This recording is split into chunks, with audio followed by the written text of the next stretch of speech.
Hey, and thanks everyone for joining us for today's SmartCap webinar, which is an interview with Charles Gillies. Charles, thanks for joining us today. Thanks, Dan. Pleasure to be here.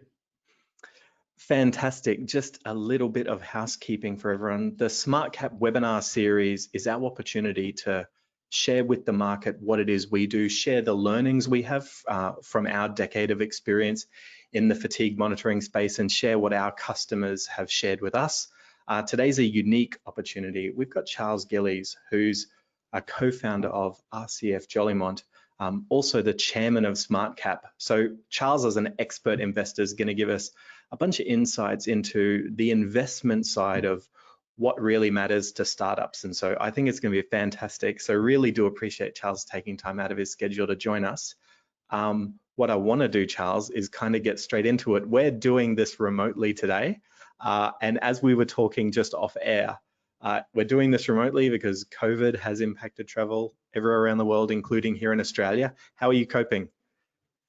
Thanks, Dan. Well, I'm in Melbourne, in Victoria. And for those of you who don't know, we've actually just come out of a very, very long lockdown. And so I think that probably like most people who haven't been able to socialise as much as often, I've had to work at being very disciplined at getting my work done during the day. And also, it's had moments where things have motivation has struggled, but there's been moments where things have worked well. But we pride ourselves on being an international business. We set ourselves up so that we can work when we're traveling, and we work well remotely. But it's been a challenge. There's no question about that. And I'm also glad that we're coming out of it as well. Yeah, very glad too. I think Australia's managed things relatively well. Very, very pleased to be able to say that the SmartCap team have looked after themselves, and we haven't had anyone impacted by COVID-19 directly or their family, which is excellent.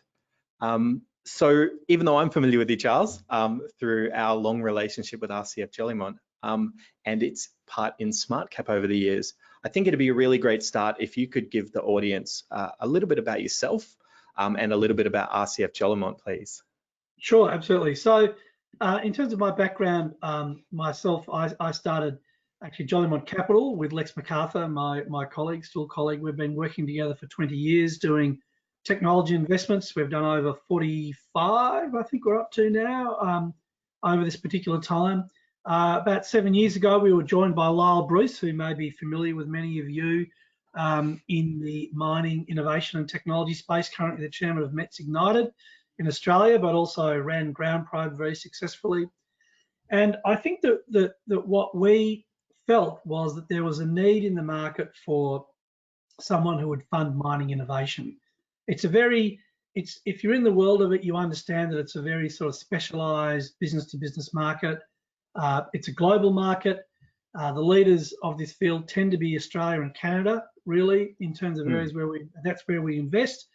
But we do think there's a big need for capital, for money, which understands how the businesses in this area operate and what you can do to help them grow.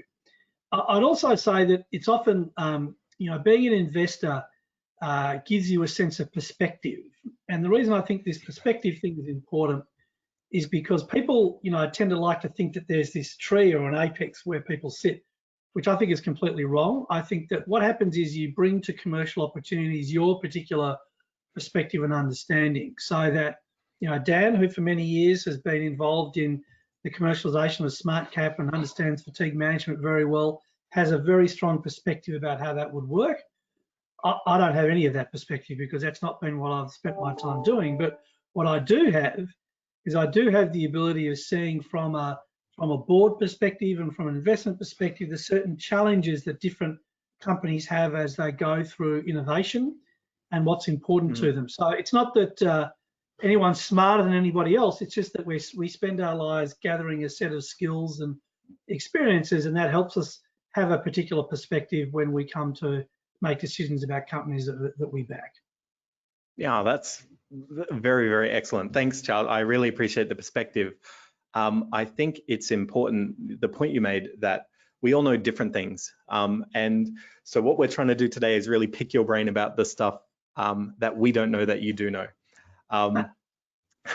And so when you're looking from I guess from the investment perspective, sort of before it becomes from a board of directors perspective, when you're looking at something that an innovation, a young business or a prospective business that might be a good addition to your portfolio, can you let us know what you're looking for? Specifically when it comes to that really early stage, are there things you look at that are good indicators of potential success? So our shorthand, and this isn't unfamiliar, is that, you know, good things come in threes. And so what we tend to think about is sort of the triad is usually the management team, excuse me, the market opportunity, and I'll come back to the market opportunity. I'll come back to all of these, excuse me, and the protectability of whatever it is that the person is, whatever it is that the group are putting together. And when I think about those, just to go into a little bit, not too much detail, is, you know, the management team needs to be people who we feel that we can work with, and also people who show a lot of passion and commitment to the product. When we invest in a company, it's almost like a marriage.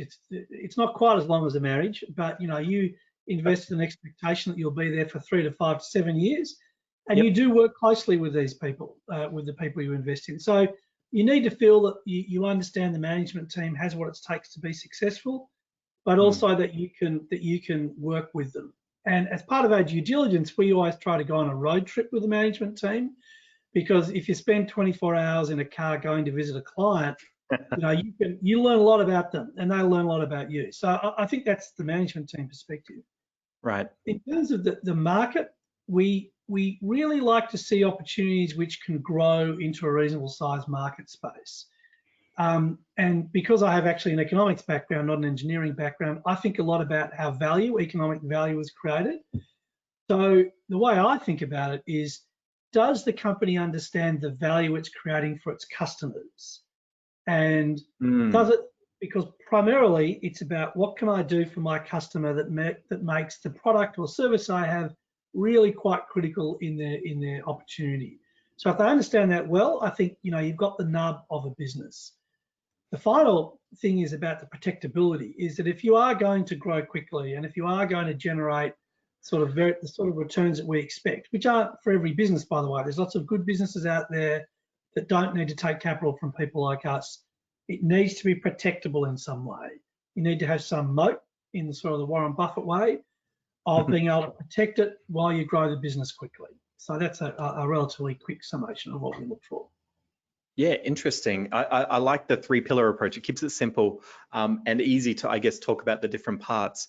I'm interested in the protectability part because I presume we're not solely focused on things like intellectual property protection. We could be talking about protectability like barriers to entry and those sorts of more commercial protections as opposed to the formal protections. Is that fair to say? Well, I think it's not an either or. I think it's sort of, you know, it's a bit of both. And my view about that is, you know, absolutely you've got to make sure that the IP is protectable, and also that people understand actually what the nature of their innovation is. And because if you don't understand that, then you don't know how to protect it or to leverage the value of it. So IP is always important, but as you point out, it's not the only thing. I mean, there are many other sources of competitive advantage and barriers. And again, because we spend a lot of time thinking about customers, a lot of that comes down to how a firm interacts with the customers, how well they know them, and what they can do. Because if you have a very, very strong customer relationship and you know what the customers are doing and where they're moving with their product, that's, to my mind, one of the most sustainable sources of competitive advantage, because you understand those needs better than anybody else. Other people might come along with big dollars or slightly better products, but if you've got a good, strong relationship with your customer and you're servicing a need, that's a relationship which is very, very hard to unpick. So there are other barriers, but I would always think that, you know, getting close to customers is a very, very important one. Yeah, nice. I like that. You drew the link to a marriage is getting involved, even though the time period might not be the same. Kind of like a marriage, you don't know everything going in. And so you always learn something once you've made that commitment. And so I'm interested in you thinking through examples in the past where the commitment's been made and you're now involved in this marriage with a business to take it forward, where it never always works. Not everything is a raging success or is as successful as we first might have thought. And so when we're thinking through those examples, is there a common thread to the times when it's less successful than it could have been? Is there a common thread or types of common mistakes that these businesses are making that might be nuanced that you'd be able to share with us? I'm almost going to quote Tolstoy back at you about happy families and unhappy families, but I won't. I mean, I think that the reality is that we go into every business, if it meets all the hurdles, with the expectation that it's going to be a huge success, but also with the knowledge that not all the businesses are going to be a huge success. And so it's kind of like you almost have to have two opposing states in your head about where you think the business is going. Always, this could do incredibly well, or we could hit some significant road bumps. And I think it's often hard to tell. I mean, sometimes things you work out pretty quickly, things aren't going well, and that requires some certain actions. But usually it's not actually always that clear. So I think that and things always look different from the inside than they do from the outside. So I think that one thing that I would say is you always just got to apply your diligence as best you can to the problem that's in front of you. And to the extent that we obviously, none of us are clairvoyant. So you have to expect good and bad things are going to happen. And my view about this is there's always, if people get together and think about a business problem, there's always some sort of solution. There's always something that the business can do to try to improve its performance. And even maybe if it isn't necessarily going to be a 10x or a 20x, but it's still going to be a return, we have an obligation to our investors to make sure we do the best possible job that we can. Yep. So I think that, with all businesses, you've just got to keep on doing what you can to try to make them successful. In terms of common themes, I think that you need to be realistically optimistic. And a lot of the CEOs and businesses that we invest in, because they're trying to grow their businesses very rapidly, are probably overly optimistic in reality. And I think that one thing we often have to do, we don't want to act as a check, but we just need to be a filter which makes managers think about the decisions they're going to do. And it's a bit like, I'll believe what you say, I'll trust what you say, but you've got to verify it to me. You've actually got to come to me with a good argument as to why that might work. And I think going back to your question, I think if things don't go according to plan, it's often because the management team and the boards and others allow themselves to be blinded by the potential, but don't spend enough time thinking about exactly how this is going to pan through. So if there is a thing in businesses that don't work out, I'd say, probably not enough diligence was applied at the board level, at our level, the investor level, as well as at management level, about how this thing was actually going to work. That makes a whole lot of sense. Yeah, it's really, really interesting that it's less about, well, it seems what I'm hearing is it's less about some sort of common mistake that, Charles is about to come out with a book, The One Mistake Every Startup Makes. And it's more about the way in which the business operates. It's more about the process of developing and growing this business as opposed to particular characteristic things we're always getting wrong. Yeah, I think that's right, because I think it's not like, every situation is a little bit different. And I suppose it's more about you have to apply a process, an analytical process when you're doing your decision making, and this is very hard for everybody to do, which is to sort of take yourself out of the situation and just work on what the problem is. And now, everyone's happy when things are going well. Okay, so that's all fine. Yep. When things aren't going so well, all those conversations are much harder.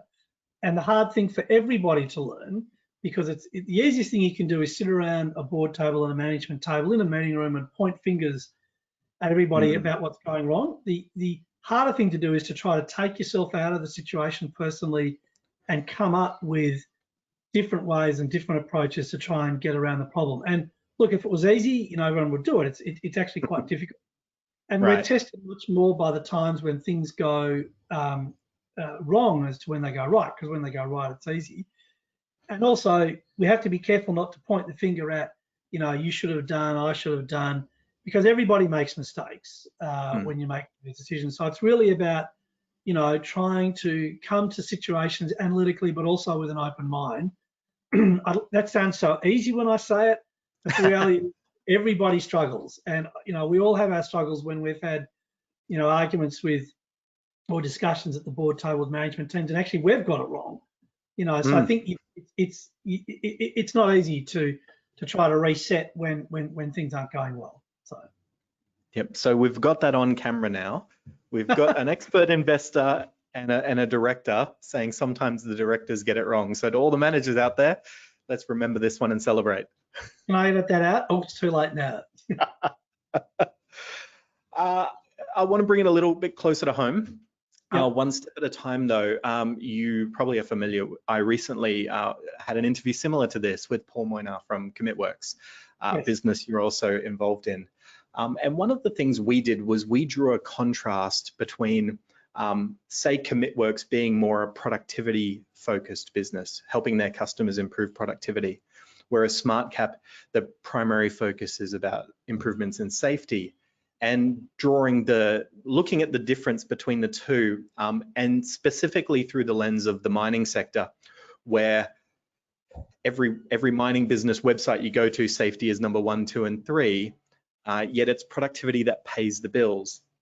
And so now with what I think you said was 45 businesses, innovative businesses you've been involved with now, do you see it as being easier or more difficult or less or more nuanced if the value proposition of the business is more productivity focused as opposed to safety focused? Yeah, and look, CommitWorks is a fantastic business, and the guys are doing a great job, and I'm pleased you could hear from them. I think that I think it's careful. I think we have to be careful not to set up what I'd call a false dichotomy between safety versus productivity. I think that if I go back to what I was saying previously about value, is I think every company needs to be able to demonstrate customer value in some form or another. And there are metrics on which, obviously being safer creates value, but there's also things that SmartCap can do during the production process to make sure that the trucks keep running, to make sure that operators are not becoming weary and making mistakes, which can help enhance productivity. So I think we need to be sort of careful that we don't set up a sort of a false choice between safety and productivity. They're both important. I think that if something was purely trying to sell to people on the basis that it's safe, so therefore people should use it, I'd be a bit nervous about that. I'd have to say that you need to sit in front of a mine manager or someone who's going to write a PO to you and be able to demonstrate how this is going to improve the performance of your operations one way or another. Right. And I think that's important. So I think that safety is definitely a way. I mean, I think that a very safe business, and all mining companies talk about it, is a business which is probably more productive than a business which is not safe. But I think it's incumbent on people who are trying to sell, let's use that word, who are trying to sell to mining companies, that they be able to demonstrate that good productivity is good for the bottom line. And I think it can be done. I think SmartCap can effectively do that. So to me, I think it's a little bit of a false choice, and I think it really is about making sure the business can get up, because the way to get up the decision tree with your purchasers is to say, I'm going to save you money and I'm going to make you safer. And if you've got that combination, you're pretty much unbeatable. So that's the goal that we should be trying for.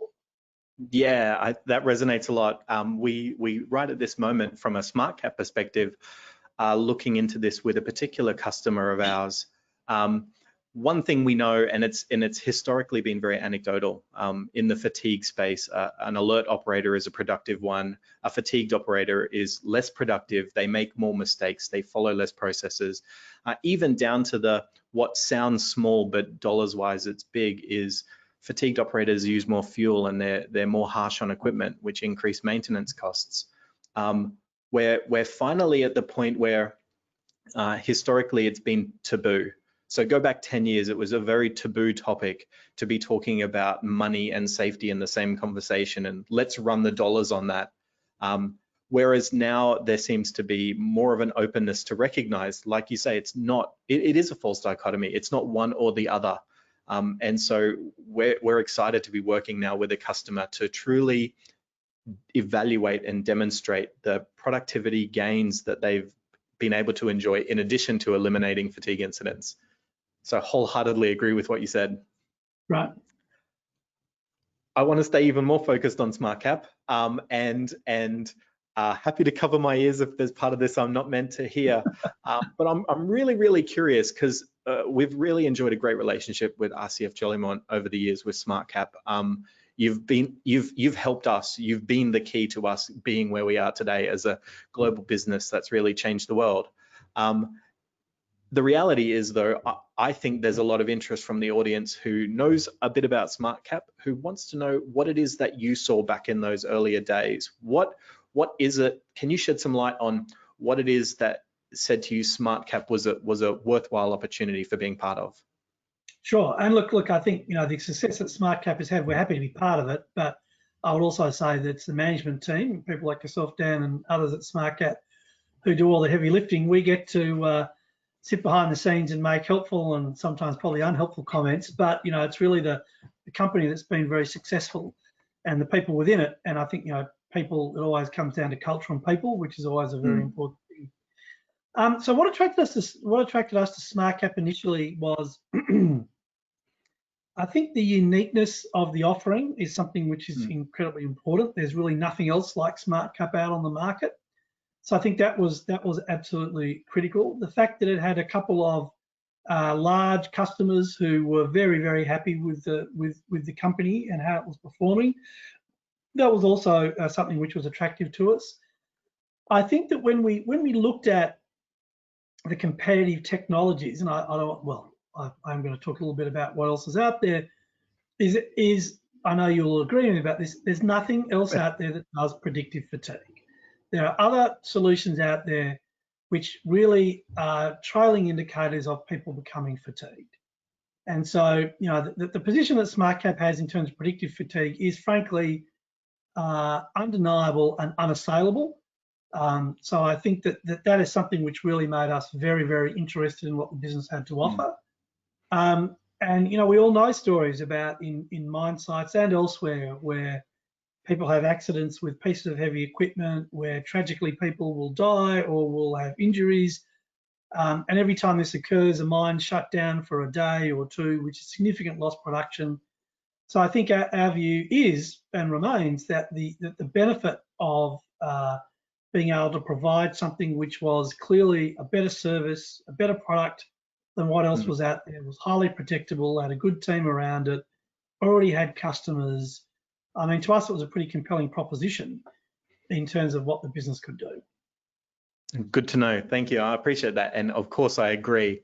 I think we are in a unique position. I think the competition that we face from a technology perspective, the sleep detecting cameras and the like, they are a real lag indicator. They're highlighting that something's gone wrong rather than empowering a business to prevent it going wrong in the first place. And so we're proud to be where we are in the technology space.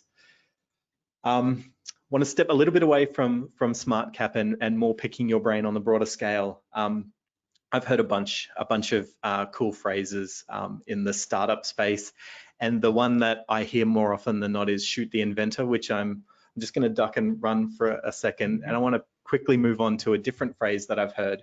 And I think one of your earlier answers kind of touched on this, that there is the phrase being there's a big difference between money and smart money when it comes to people investing in a growing business.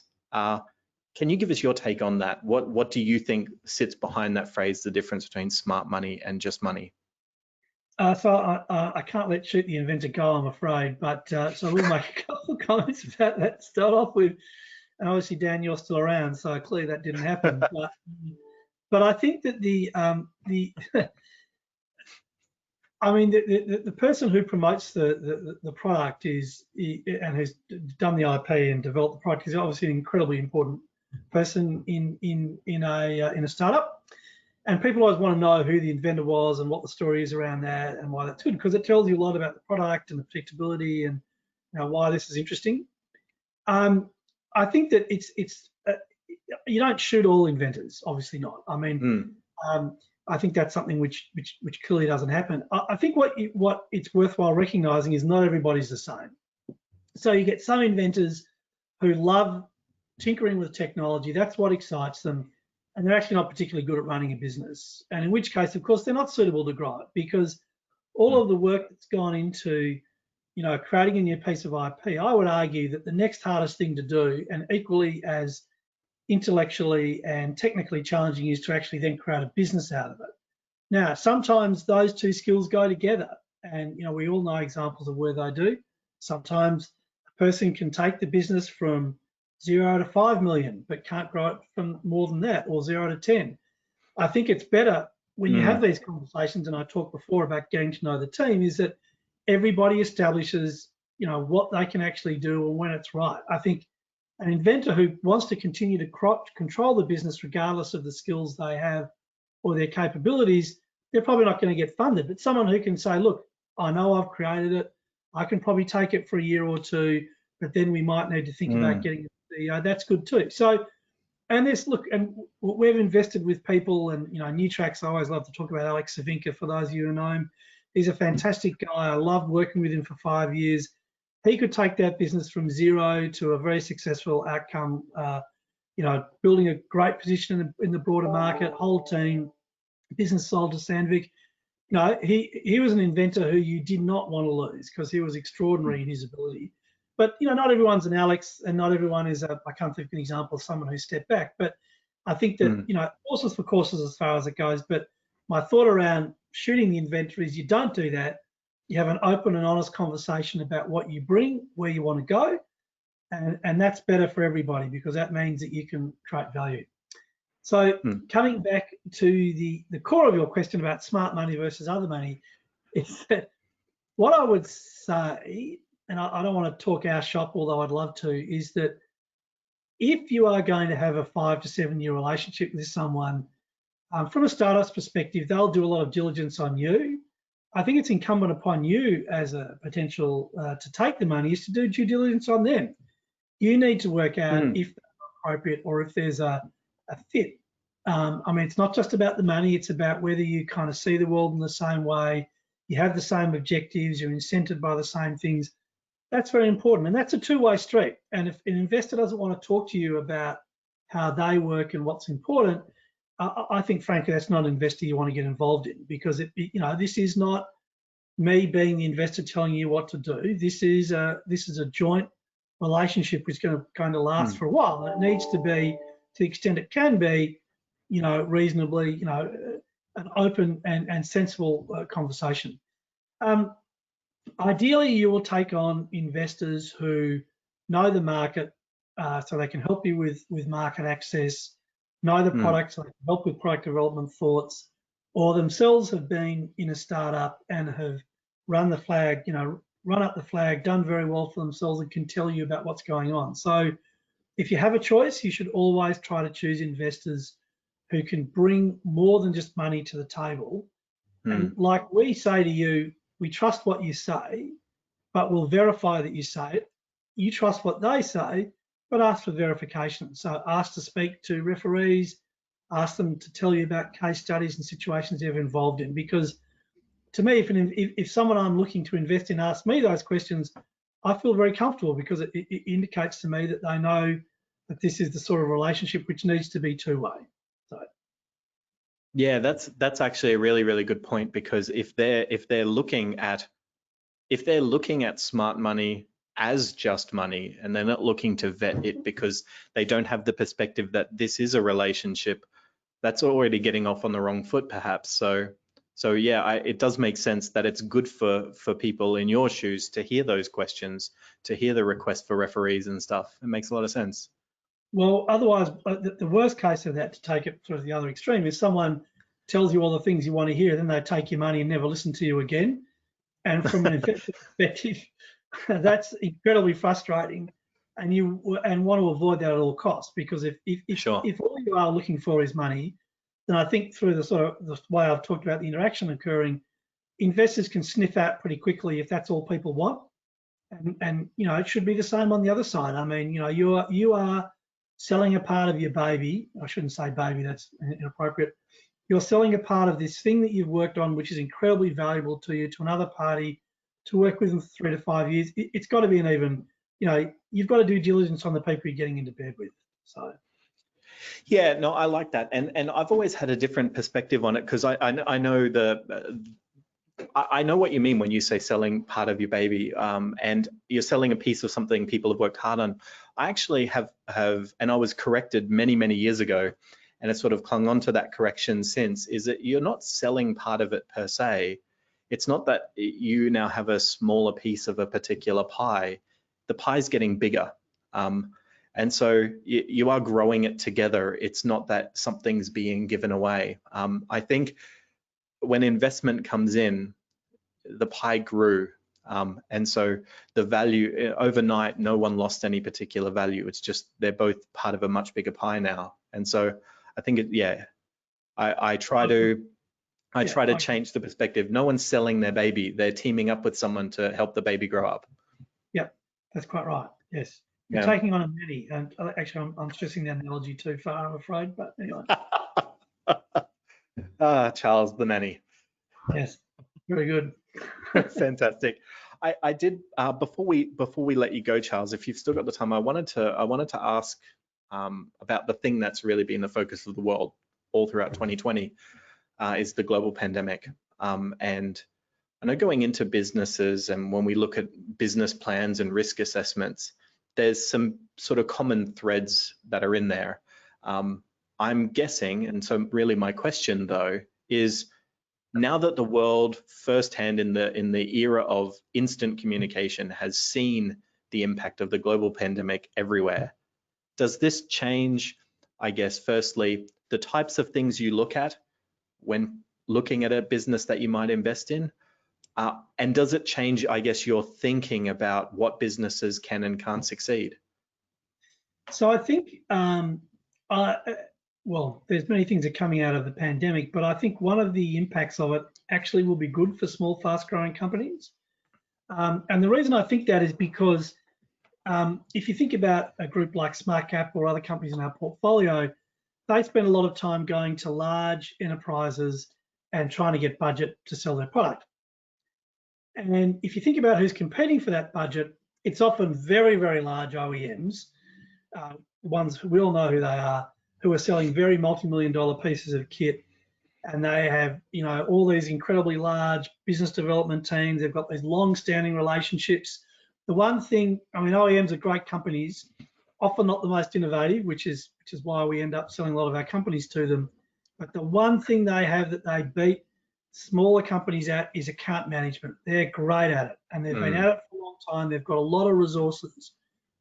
Well, funnily enough, when you haven't been able to go visit your customer, when you found out that someone like SmartCap, as I know we have been able to deploy a lot of product remotely, and you don't need to have people turning up. Suddenly the barriers, in my view, the barriers to larger companies talking to smaller companies and doing things in a different, innovative way, where the cost of getting product to them has fallen, my view is that's actually going to help companies like SmartCap and other smaller, innovative, fast-growing companies in this sector. So I think an impact of COVID is going to be positive, and we've seen through our portfolio that a lot of our companies, while they haven't grown at quite the rate we would expect, they've still continued to grow pretty well. And I've heard very different stories from large OEMs. So I think that I think in that respect that's a silver lining to the cloud. I think the other benefit of the pandemic is that everyone's learned how to work remotely. I think a lot of the smaller companies were already doing that. And to an extent, although it's a bit of a disruption, and there's good reasons why we work remotely, but also good reasons why we come together, that, I think the smaller companies being nimble have been able to more easily morph their model into a way that will make pandemic, work a bit for them. As far as the industry sector goes, I mean, mining has continued to power ahead in most geographies. There's been some challenges in South America, some parts of Africa, some parts of North America. But overall, the mining industry has continued because it needs to, because the steel mills are still going. The lithium, the batteries are all still being created. All the copper wire is still being done. I mean, all that is still being pulled through, and that will continue. So I think in that respect, the companies were in a good place. If I might be saying different things if I was in hospitality or entertainment, where I think the world has been very, or even medical, where I think the world has been very difficult. But I think the mining industry in general has done well. But some of these other impacts, I think positively, are trends which are already there but have been accelerated by the pandemic. And I think that ultimately they're probably good for small, fast-growing companies in mining innovation. Yeah, I think that's an excellent point. I think one of the things we've learnt, even from the SmartCap perspective, is you can just get on a video call with a customer and work through any challenges they might be facing, or explain some new value that they can get out of what they're doing. And it doesn't require a plane ticket, hotel rooms, and long distance travel. And so it's opened our eyes to the fact that we can be more in touch with our customers than ever before. And I guess the pretense is gone now. It's okay to have a video call in your home, as long as you're wearing a proper shirt rather than the pajamas. So yeah, I think I can see some benefits definitely that have come out of this, amongst all of the other hardships. Yeah. Yeah, I was about to ask you to stand up and do a quick pirouette so we could see actually what if you're wearing shorts. But no, I completely agree. I think that everyone's worked out that there's a lot of benefits from working from home, and that actually having this sort of interaction is valuable for everybody. So it's something which will continue. There will still be a need for face-to-face visits. I think that it's hard to develop, I would argue, to develop relationships as easily unless you do some face-to-face visits. But I think overall, it's going to make it. The barriers to communication have fallen a bit more, and that's only going to help smaller companies. Yeah, no, I totally agree. That's fantastic. We are pretty much out of time, but what I wanted to do, Charles, is before I let you go, and thank you for your time, I just wanted to let everybody know of our next webinar topic. What we're going to be looking at is how do you go about deciding on a fatigue technology? There's more than SmartCap out there. SmartCap is the best, but it's always been our experience that people take the opportunity to vet the technologies and have a look. And whether that's trying out the technology, whether it's piloting on a small scale or just jumping in and fully deploying, we want to talk through our perspective on this, given our decade of experience in the space, to give you the options for best success. And so that's going to be the topic of our next one. Keep an eye on our LinkedIn channel, YouTube, and Facebook to see when that's going to be announced, but it's probably going to be about in the next 2 weeks or so. But with that said, thank you, Charles. Thank you so much for giving us the opportunity to ask you these questions. It's been fantastic. Great, thanks, Dan. Thanks for the opportunity, and I hope all of you out there have a good rest of your day. Yeah, thanks, Charles. And so for anyone watching, this will be posted onto our LinkedIn channel, Facebook, and all of our other social media channels to download and share with your friends. So please like and subscribe, and we look forward to you joining our next webinar. Thanks again, Charles. Good night. See you.